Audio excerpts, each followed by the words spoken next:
ഉണ്ടാക്കുന്ന രോഗാണുവാണ് നമ്മുടെ കൈവെള്ളയ്ക്കുള്ളിലെ കള്ളൻ. അതിനെ നമ്മൾ എന്ത് ചെയ്യുന്നു? സോപ്പും വെള്ളവും ഉപയോഗിച്ചിട്ട് വല വീശുകയാണ് പിടിക്കാൻ വേണ്ടി, അല്ലെ?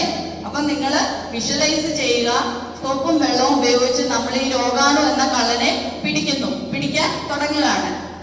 ഉപയോഗിച്ചിട്ട് നമ്മൾ എന്ത് ചെയ്യുന്നു? നമ്മൾ വല വീശുന്നു. വല വീശി കഴിയുമ്പോഴത്തേക്ക് ഇതിനുള്ളിലെ കള്ളൻ എന്ത് ചെയ്യുന്നു? ഓടുകയാണ്. നേരെ ഓടുവോ കള്ളൻ? ഇല്ല. അതെന്ത് ചെയ്യുന്നു?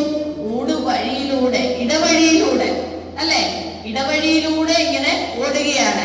ഓടി അതെന്ത് ചെയ്യുന്നു? പുറത്ത് കടക്കുന്നു. പുറത്ത് കടന്നിട്ടും അതെന്താണ്? ഇടവഴിയിലൂടെ ഓടുകയാണ്. കിട്ടുന്നുണ്ടോ നിങ്ങൾക്ക്? ഇപ്പൊ എത്ര സ്റ്റെപ്പായി? 3 സ്റ്റെപ്പായില്ലേ?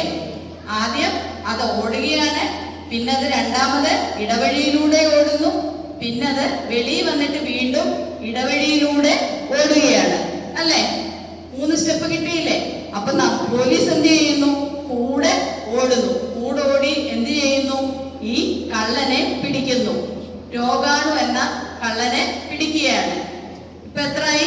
4ാമത്തെ സ്റ്റെപ്പായി. എന്നിട്ട് എന്ത് ചെയ്യുന്നു? പിടിച്ചിട്ട് അകത്തിടണ്ടേ? അപ്പൊ അകത്ത് നമ്മൾ ഇടുന്നു. ഇത് എത്രാമത്തെ സ്റ്റെപ്പായി? 5ാമത്തെ സ്റ്റെപ്പായി. അപ്പോഴേക്കും നിങ്ങളുടെ നഖത്തിന്റെ ഇടയിലുള്ള അഴുക്കുകളെല്ലാം പോവുകയാണ് ചെയ്യുന്നത്. പിന്നെന്താണ്? നമ്മള് അതിനെ അകത്തിട്ടിട്ട് ഇടിക്കണ്ടേ?